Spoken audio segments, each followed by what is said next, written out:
स्वागत है आप सभी का न्यूज 18 राजस्थान पर। मैं हूं आप सबके साथ ऋषिका और आप देख रहे हैं मेरे साथ मारो राजस्थान। मारो राजस्थान में सबसे पहले उन खबरों को देख लेते हैं जो आज की सबसे बड़ी खबरें हैं। 10 बजे की 10 बड़ी खबरों पर सबसे पहले नजर डालेंगे और जिनमें सबसे पहले खबर है कांग्रेस अध्यक्ष के लिए वोटिंग।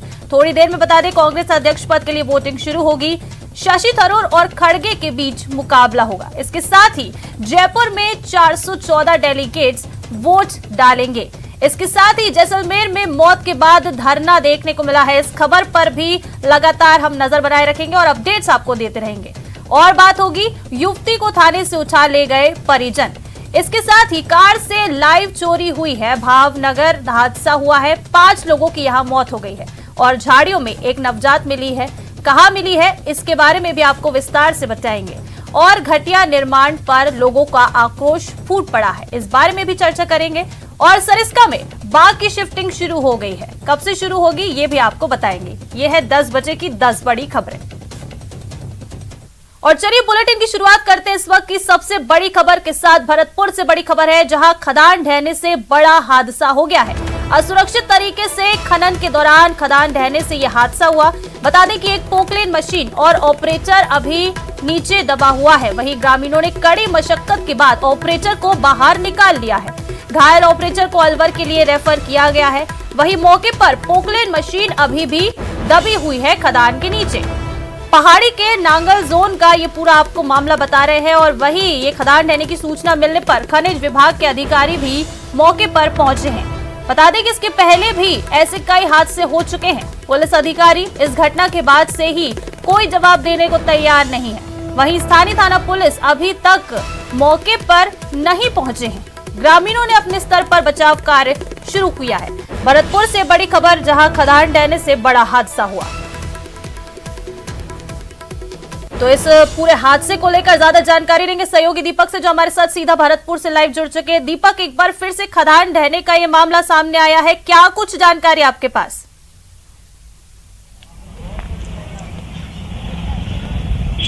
देखिए रिस्का, ये पूरा जो मामला है वो पहाड़ी थाना जो इलाका है वहां का नांगल क्रेशर जोन है, वहां का मामला है। जब असुरक्षित तरीके से वहां पर खनन किया जा रहा था और उसी दौरान जो खदान की जो ढाई है वो गिरने से जो है वो ये हादसा हुआ और जिसमें एक ऑपरेटर और पोकलेन मशीन दबी हुई थी। वहां पर जो लोग काम कर रहे थे, देर रात का ये पूरा घटनाक्रम है, वहां पर जो लोग काम कर रहे थे उन्होंने अपने स्तर पर बचाव कार्य शुरू किया और जो ऑपरेटर मलबे के नीचे दबा हुआ था उसे अस्पताल भिजवाया गया और प्राथमिक उपचार के बाद उसे अलवर रेफर कर दिया गया है। और पोकलेन मशीन जो है वो अभी भी जो है मलबे में दबी हुई है और कहा जा सकता है कि ये पूरा जो घटनाक्रम है वो एक लापरवाही की वजह से हुआ है, क्योंकि सुरक्षित तरीके से जो है बड़े लंबे स्तर पर वहां पर जो है खनन किया जाता है, चाहे वो अवैध खनन की बात हो चाहे वो वैध खनन की बात हो। अब ये पूरा घटनाक्रम हुआ है। इस पूरे मामले को लेकर के हमारी अधिकारियों से बात हुई तो पुलिस के जो अधिकारी है वो इस पूरे मामले में कोई भी जवाब देने के लिए तैयार नहीं है। लेकिन माइनिंग विभाग के जो अधिकारी हैं उनका कहना है कि मौके पर टीम रवाना की गई है, वहां पर जाकर के देखा जाएगा कि ये जो हादसा है वो वैध खनन में हुआ है या फिर अवैध खनन के दौरान हुआ है।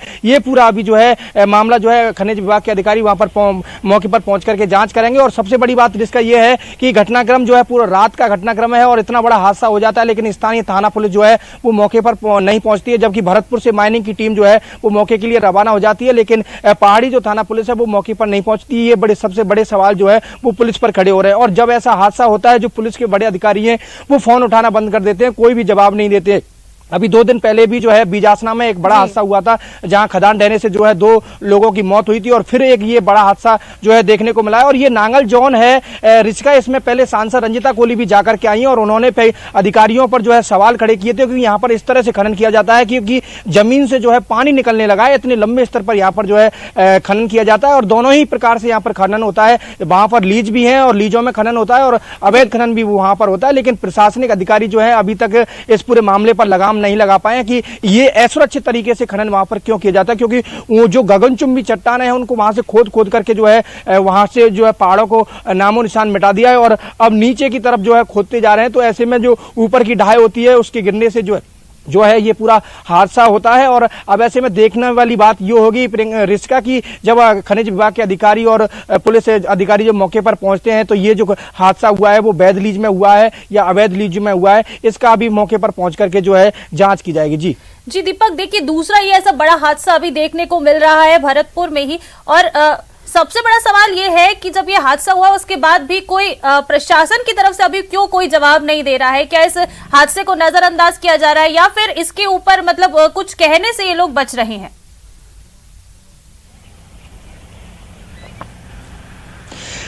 देखिए, सबसे बड़ी बात यह है इसका कि अभी 2 दिन पहले बीजासना में जब ये अवैध खनन के दौरान हादसा हुआ था तो उस दौरान पुलिस के अधिकारी जो है वो बार बार पुष्टि करते रहे थे कि नहीं, ये लीज में हादसा हुआ है, लेकिन माइनिंग विभाग के अधिकारियों ने पुष्टि की थी कि ये जो है अवैध खनन के दौरान हादसा हुआ है। तो ऐसे में पुलिस जो है वो लीपापोती करती है और अपने आप को जो है इस पूरे मामले से दूर रखने की कोशिश करती है। जबकि वहां के स्थानीय लोगों से हमने बात की तो उनका कहना है कि ये पूरा जो मामला है वो पुलिस की सह पर होता है और पुलिस ही जो है इस तरह से जो है खनन करवाती है। ये वहां के स्थानीय लोगों का आरोप है। और ऐसे में दीपक, ये बहुत शुक्रिया आपका ये तमाम जानकारी हमारे साथ साझा करने के लिए। आपके इस मामले में हम तमाम अपडेट्स लेते रहेंगे। आगे बढ़ेंगे, रुक करेंगे एक और बड़ी खबर का। सवाई माधोपुर से बड़ी खबर आपको बता रहे हैं, जहां ट्रेन की चपेट में एक महिला और 2 बच्चियां आ गई हैं।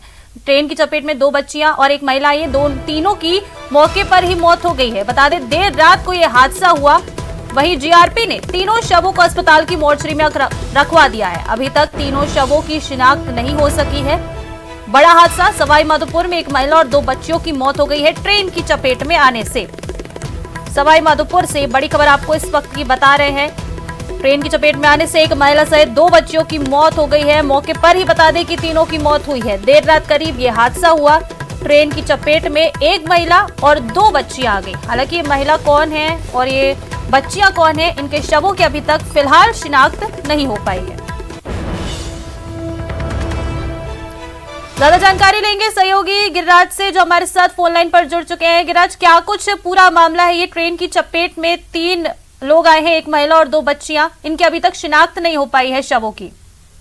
जी देखिए, बड़ा ही दर्दनाक वाकया है, बड़ी ही दर्दनाक घटना है जो देर रात्रि को सवाई माधोपुर रेलवे स्टेशन के पास में पेश आई है, जहां पर एक ट्रेन की चपेट में आने से एक महिला सहित 2 जो बहुत मासूम बच्चियां हैं उनकी भी मौत हुई है। और बताया ये जा रहा है कि घटना की सूचना जैसे ही मिली, जीआरपी पुलिस मौके पर पहुंची, जहां पर तीनों शवों को जीआरपी पुलिस ने अपने कब्जे में ले लिया। और जो एक बच्ची है वो केवल 1 साल की है और इसके अलावा जो दूसरी बच्ची है वो महज 4 साल की है। ऐसे में 2 मासूम बच्चियों को लेकर के और एक महिला की ट्रेन की चपेट में आने से मौत हो गई है। जीआरपी पुलिस ने तीनों शवों को अपने कब्जे में लिया है और अस्पताल की मोर्चरी पहुंचाया है। अभी तक तीनों जो शव हैं उनकी शिनाख्त नहीं हो सकी है। जी ठीक है गिरिराज, बहुत शुक्रिया आपका तमाम जानकारी के लिए। आगे बढ़ेंगे, रुक करेंगे एक और बड़ी खबर का। बाड़मेर से बड़ी खबर आपको बता दें, यहाँ ट्रेलर ने एक टैंकर को टक्कर मार दी है। गुड़ामालानी कस्बे के अहिंसा सर्किल पर यह हादसा हुआ है। एसिड से भरा एक टैंकर सर्किल पर पलट गया। मौके पर इसके बाद अफरा तफरी मच गई। पुलिस और प्रशासन के अधिकारी मौके पर पहुंच गए हैं। बड़ी खबर, बाड़मेर से ट्रेलर ने टैंकर को टक्कर मार दी है। गुड़ामालिनी कस्बे के अहिंसा सर्किल पे ये पूरा हादसा हुआ है। एसिड से एक भरा टैंकर सर्किल पर पलट गया। सबसे पहले तस्वीरें न्यूज 18 राजस्थान पर आपके टीवी स्क्रीन पर आपको दिखा रहे हैं। एसिड से भरा ये टैंकर आप देख सकते हैं टीवी स्क्रीन पर, ये पलट गया है। मौके पर इस हादसे होने के बाद अफरा तफरी मच गई है। पुलिस और प्रशासन को भी सूचना दी गई, जिसके बाद अधिकारी अब मौके पर पहुंच चुके हैं।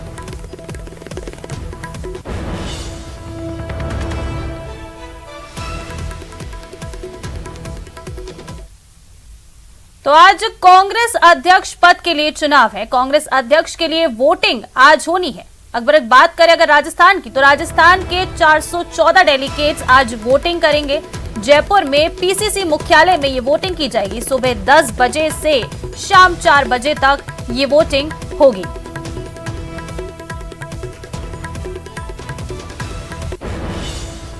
कांग्रेस अध्यक्ष पद के लिए चुनाव आज होने वाले हैं। मल्लिकार्जुन खड़गे और शशि थरूर, 2 ये वो नाम हैं जो इस अध्यक्ष पद की रेस के लिए हैं। दोनों ही बड़े चेहरे और आज एक बड़ा, ये कह सकते हैं, महामुकाबला दोनों के बीच देखने को मिल सकता है। दोनों ही सीनियर नेता कांग्रेस पार्टी के।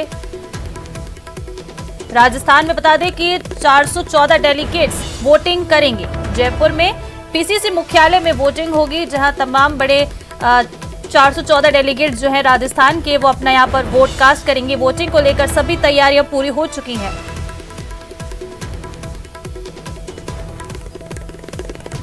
तो अभी फिलहाल क्या कुछ तैयारी चल रही है मतदान को लेकर, इसके बारे में ज्यादा जानकारी लेंगे हमारे सहयोगी सचिन कुमार हमारे साथ जयपुर से सीधा जुड़ चुके हैं। सचिन, क्या कुछ फिलहाल, क्योंकि 10 बज चुका है, वोटिंग का टाइम स्टार्ट हो चुका है, क्या कुछ तस्वीरें, क्या तैयारियां वहां पर नजर आ रही हैं फिलहाल?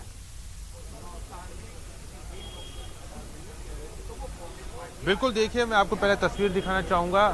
पीसीसी डेलीगेट जो हैं वो इस गेट से वोट डालकर अब बाहर आ रहे हैं। अगर हम बात करें तो दिव्या मदेरणा जो विधायक हैं उन्होंने वोट डाल दिया है। पीसीसी के अध्यक्ष गोविंद सिंह डोटासरा वो वोटिंग कर चुके हैं। इसके अलावा मंत्री बीडी कल्ला वो वोट कर चुके हैं, मंत्री विश्वेंद्र सिंह वो वोट कर चुके हैं। और वोट करने के बाद अब लोगों के जाने का सिलसिला शुरू हो गया, यानी तय समय पर वोटिंग शुरू हुई और उसके बाद में लोगों जो वोट करके लोग यहाँ से अब निकलते हुए नजर आ रहे हैं। हमारे साथ मंत्री भी बीडी कल्ला है, उनसे भी बात करेंगे। पीसीसी चीफ गोविंद सिंह डोटासरा हैं, उनसे भी बात करने की कोशिश करेंगे कि किस तरह से उन्होंने वोट किया। कल्ला साहब, एक आपने वोट डाल दिया है, 22 साल बाद ये मौका है, क्या कहेंगे? देखिए, हमारे यहाँ चुनाव तो हर 5 साल बाद या पहले 3 साल बाद होता था जी। कभी सर्वसम्मति से चुनाव हो जाता। आज मान लीजिए राहुल गांधी जी खड़े होते तो सर्वसम्मति से चुनाव हो जाता जी। और अभी भी आप देख रहे हो लोकतांत्रिक पद्धति से चुनाव हो रहा है। पहले भी सोनिया गांधी जी और जितेंद्र सिंह जी का चुनाव हुआ था, हम यहाँ वोट डालने आए थे। तो हमारे यहाँ लोकतंत्र है, लेकिन भारतीय जनता पार्टी जो हमारी पार्टी की बातें तो करती है, लेकिन आज तक कभी चुनाव देखा क्या उनके यहाँ? जो चुनाव कराते नहीं है वो चुनाव कराने वालों की बात करते हैं। तो लोकतंत्र में हमारा विश्वास है, उनका विश्वास नहीं है। किस तरह का वोटिंग प्रक्रिया रहेगी 414 डेलीगेट से जो वोट डालेंगे? बिल्कुल लोकतांत्रिक तरीके से 2 बूथ बने हुए हैं, 1 से 200 तक, 1 से 214 तक, और उसमें बाकायदा मतलब अपने विवेक से स्वतंत्रता से वोट दिए जा रहे हैं। बिल्कुल, शुक्रिया हमसे बात करने के लिए। आप थे बीडी कल्ला जो वोट डाल के आए हैं, और अमित शाही का भी जो है यहाँ पर प्रयोग किया गया है। उसके अलावा कुछ और जो वोटर्स हैं, खास करके पीसीसी अध्यक्ष जो है वो भी यहाँ पर वोट डाल के आए हैं, उनसे भी बात करने की कोशिश करेंगे कि क्या कुछ इस पूरे मामले में कहना है। और मैं उससे पहले आपको देखिए वोटिंग प्रक्रिया की अगर हम बात में बताता हूँ तो 414 वोटर्स हैं, पीसीसी डेलीगेट्स हैं जो वोट डालेंगे आज पूरे दिन भर में। उसमें से वो लोग यहाँ पर नहीं होंगे जो अलग अलग जिलों में पीआरओ हैं या एपीआरओ हैं, यानी जिनके पास में चुनाव की जिम्मेदारी है। वो लोग अपने उन राज्यों में वोट कास्ट करेंगे जहाँ पर वो चुनाव की तैयारी में व्यस्त हैं। इसके अलावा वो लोग जो भारत जोड़ो यात्रा में राहुल गांधी के साथ में जुड़े हुए हैं, वो उन राज्यों में वोट कास्ट करेंगे जहां पर वो भारत जोड़ो यात्रा के अंदर मौजूद हैं।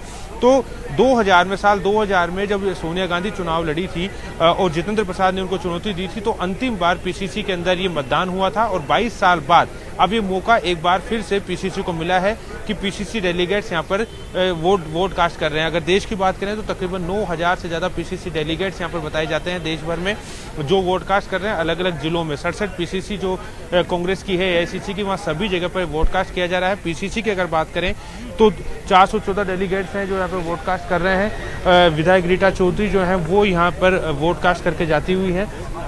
कुछ पीसीसी अध्यक्ष से जो हैं उनसे भी हम बात करने की कोशिश करेंगे कि वो वोट कास्ट करके क्या उनका कहना है। लेकिन जिस तरह से ये वोटिंग प्रक्रिया है उससे कांग्रेस के नेता भी उत्साहित, तो उनका ये कहना है कि जो बीजेपी लोकतंत्र की बात करती है उनमें इस तरह का लोकतंत्र नहीं है।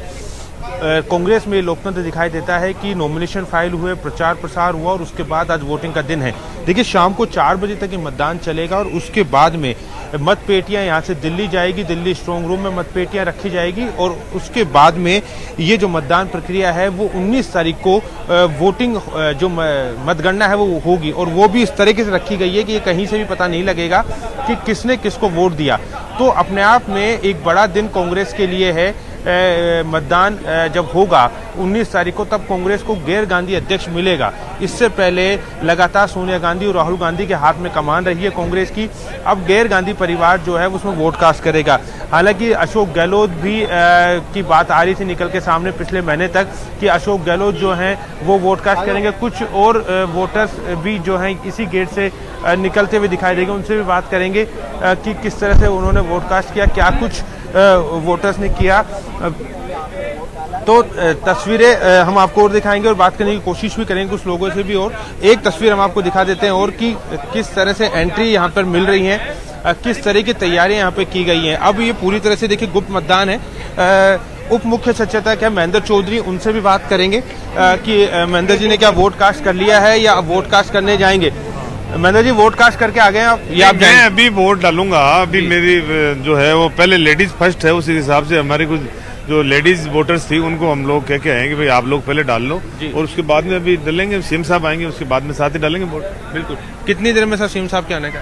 सीएम साहब के पास में अभी वहाँ पर एक डेलीगेशन आया हुआ है। कल जो राजीव गांधी ओलंपिक खेल हुए थे स्टेडियम में, उसके बच्चे आए हुए हैं, तो वो उनसे मिलकर उसके बाद में हो सकता है आधे घंटे बाद में साहब आ जाए। सर, 22 साल बाद प्रदेश कांग्रेस कमेटी का जो मुख्यालय है वो गवाह बना है, एक ऐतिहासिक गवाह। 22 साल का एक लंबा वक्त लग गया, जब अब चुनाव कंसेंसस हो रहा है, वोटिंग हो रही है जिसको लेकर। देखिए, ये कांग्रेस की एक लोकतांत्रिक परंपरा रही है। जब से कांग्रेस पार्टी बनी है तब तक कांग्रेस ने विश्वास रखा है इलेक्शन के अंदर। भारतीय जनता पार्टी आरोप लगाती थी अब हमेशा कांग्रेस पे, गांधी परिवार, ये वो कई प्रकार की बातें, अनर्गल बातें करती थी। आज भारतीय जनता पार्टी को एक जवाब मिल गया है। अगर भारतीय जनता पार्टी में दम है तो कांग्रेस की तरह वो भी लोकतांत्रिक प्रक्रिया के अनुसार चुनाव करके दिखाएं। वो तो थोपते हैं अपना कि हमने ये थोप दिया, राष्ट्रीय अध्यक्ष हमारा यही होगा, जबकि कांग्रेस में ऐसा नहीं है। कांग्रेस में मतदान होगा, डेलीगेट अपना वोट डालेंगे और जिसके पक्ष में ज्यादा मतदान होगा वो कांग्रेस का राष्ट्रीय अध्यक्ष बनेंगे। पिछले महीने तक अशोक गहलोत भी एक उम्मीदवार थे, हालांकि उन्होंने नॉमिनेशन नहीं भरा। आज अगर वो अध्यक्ष के पद के उम्मीदवार होते तो माहौल कुछ और ही होता। देखिए, अशोक गहलोत जी का बहुत बड़ा कद है। अशोक गहलोत जी उन राष्ट्रीय नेताओं में है जो न केवल कांग्रेस बल्कि चाहे कोई भी राजनीतिक दलों के नेता जो राष्ट्रीय अगर बड़े नेताओं में नाम गिना जाता है तो अशोक गहलोत जी का नाम गिना जाता है। अशोक गहलोत जी के लिए पद कोई बहुत बड़े पद नहीं है कि वो राष्ट्रीय अध्यक्ष हो जाते या और पद पे चले जाते। उनका नाम ही बहुत बड़ा है। ठीक है सचिन, तमाम अपडेट्स हम आपसे लगातार लेते रहेंगे। हमारे सहयोगी दिल्ली से सीधा लखवीर भी हमारे साथ जुड़ चुके हैं। लखवीर, दिल्ली में क्या कुछ देखने को मिल रहा है? 10 बज चुका है, वोटिंग अब स्टार्ट हो चुकी है, तो वहां से कैसी क्या कुछ तस्वीरें सामने आ रही हैं?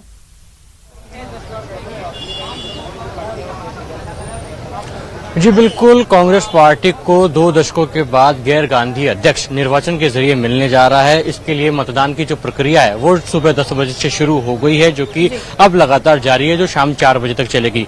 दिल्ली की अगर बात की जाए तो राष्ट्रीय राजधानी दिल्ली में 2 जगह पर वोट कास्ट किए जा रहे हैं। एक जहां पर मैं मौजूद हूं, कांग्रेस पार्टी का मुख्यालय जो 24 अकबर रोड पर स्थित है, वहां पर तमाम जो CWC के मेंबर हैं, जिसमें पूर्व प्रधानमंत्री मनमोहन सिंह, कांग्रेस अध्यक्ष सोनिया गांधी और कांग्रेस महासचिव प्रियंका गांधी सरीखे बड़े नेता, जो 50 नेता हैं, वो यहां पर वोट कास्ट करेंगे और कांग्रेस का नया अध्यक्ष कौन हो, अगला अध्यक्ष कौन हो, उसके लिए फैसला सुरक्षित करेंगे। तो वहीं एक जो अन्य बूथ स्थल है वो है दिल्ली प्रदेश कांग्रेस का मुख्यालय, जहां पर दिल्ली प्रदेश कांग्रेस की जितने भी डेलीगेट हैं, तकरीबन 240 डेलीगेट्स बताए जा रहे हैं, जो कि दिल्ली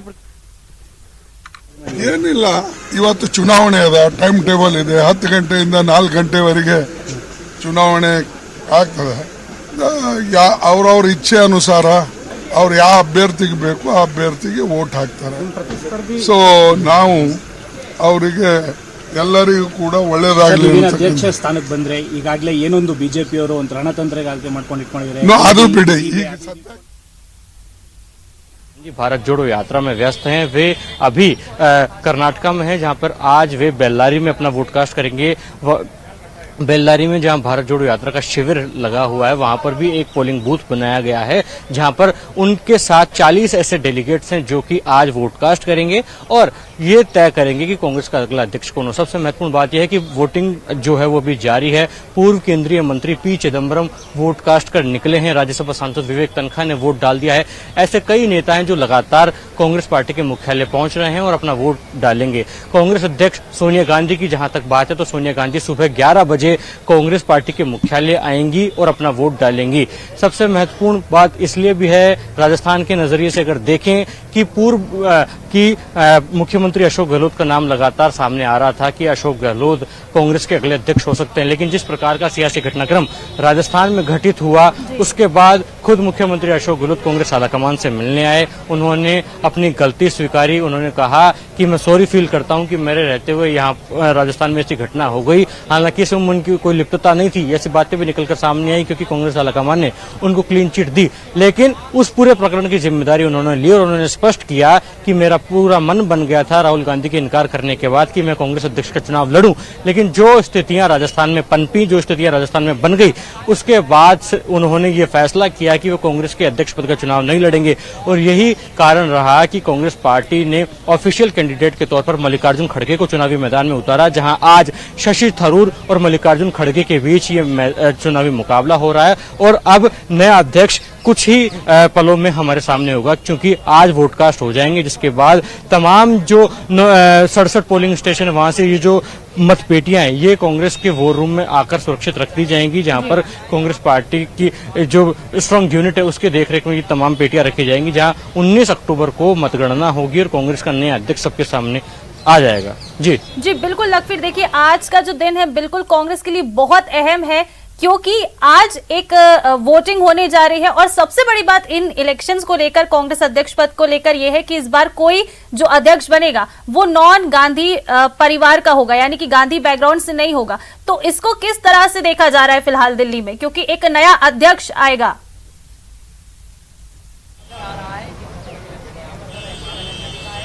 जी निश्चित रूप से कांग्रेस पार्टी को 2 दशकों के बाद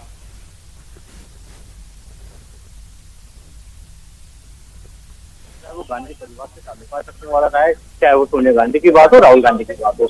इन दोनों ने ही पिछले 20 सालों में कांग्रेस के अध्यक्ष की भूमिका निभाई है। लेकिन 2 दशकों के बाद ऐसा होगा कि कांग्रेस पार्टी को गैर गांधी अध्यक्ष मिलेगा। हालांकि वो मल्लिकार्जुन खड़गे होंगे या शशि थरूर होंगे, ये कुछ दिनों में स्पष्ट होगा, क्योंकि आज मतदान के बाद 19 तारीख को नतीजे आने। लेकिन ये अब ये स्पष्ट हो गया है कि गैर गांधी अध्यक्ष मिलेगा। वहीं दिल्ली की अगर बात की जाए या कांग्रेस पार्टी की अगर बात की जाए तो कांग्रेस पार्टी में उत्साह है कि गैर गांधी तो अध्यक्ष आएगा, क्योंकि दोनों ही जो नेता हैं वो काफी अनुभवी है, संगठन की अच्छी परख रखते हैं और दोनों ने दावे किए।